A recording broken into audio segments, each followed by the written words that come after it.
Hello and welcome to kelasbahasainggris.com.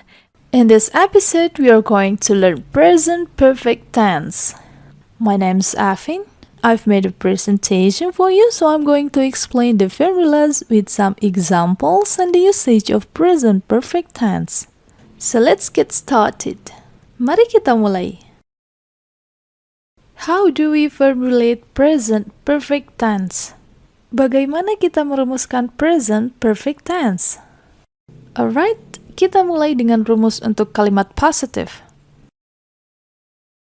Rumus untuk kalimat positif adalah subjek ditambah have atau has ditambah verb 3 atau past participle. Kita ambil contohnya teach. I've taught English. You have taught English. We have taught English. They have taught English. He has taught English. She has taught English. Gunakan have untuk subjek I, you, we, dan they. Gunakan has untuk subjek he, she, dan it. Kita lanjut dengan rumus kalimat negatif. Rumusnya adalah subjek ditambah have atau has ditambah not ditambah verb 3 atau past participle. I haven't taught English. You haven't taught English. We haven't taught English. They haven't taught English. He hasn't taught English. She hasn't taught English. Untuk subjek I, you, we, dan they, gunakan have not atau haven't.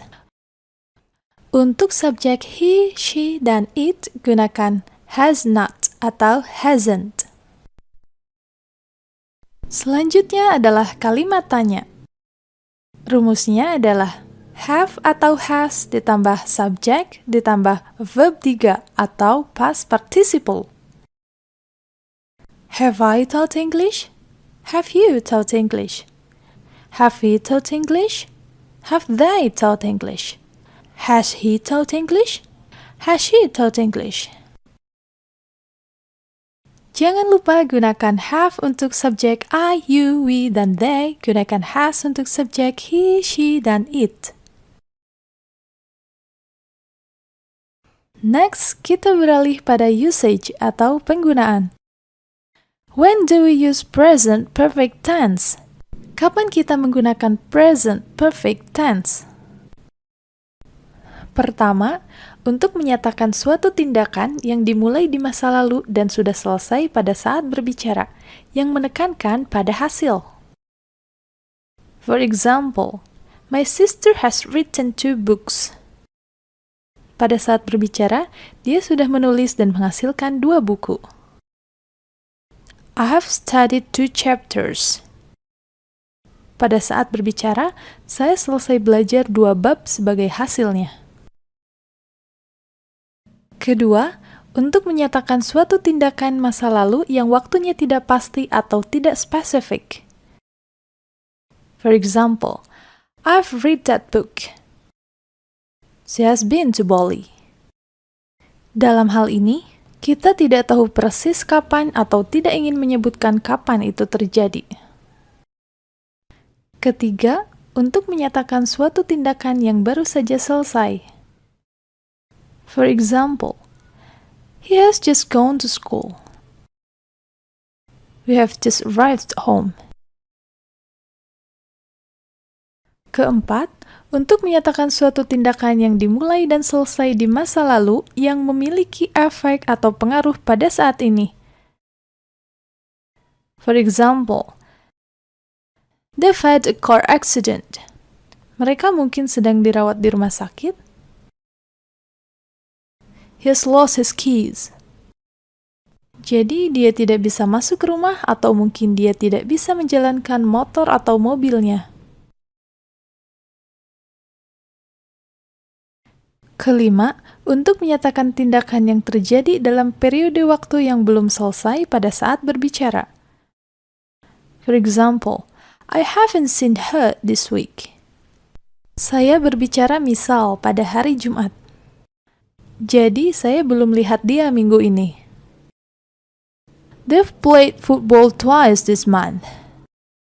Jadi sampai tanggal 20 mereka sudah bermain bola selama 2 kali dan bisa terus bertambah hingga akhir bulan. Keenam, untuk menyatakan tindakan yang dimulai di masa lalu dan masih berlanjut sampai sekarang. Biasanya menggunakan for dan since. For menunjukkan berapa lama tindakan tersebut telah berlangsung. Sedangkan since menunjukkan waktu dimulainya suatu tindakan di masa lalu.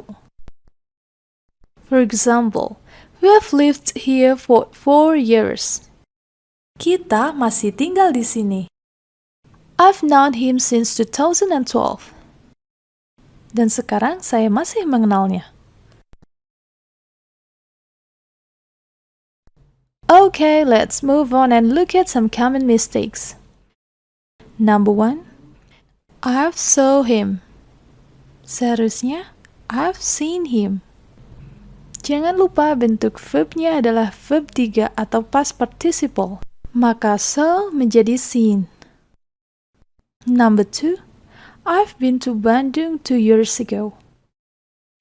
Seharusnya, I've been to Bandung. That's enough. Jika kita mencantumkan waktu secara spesifik, maka bentuk tense lainlah yang digunakan. Well, itulah penjelasan mengenai present perfect tense. I hope you understand. To find out more, visit our website at www.kelasbahasainggris.com. Thank you for watching. Bye for now and see you next time.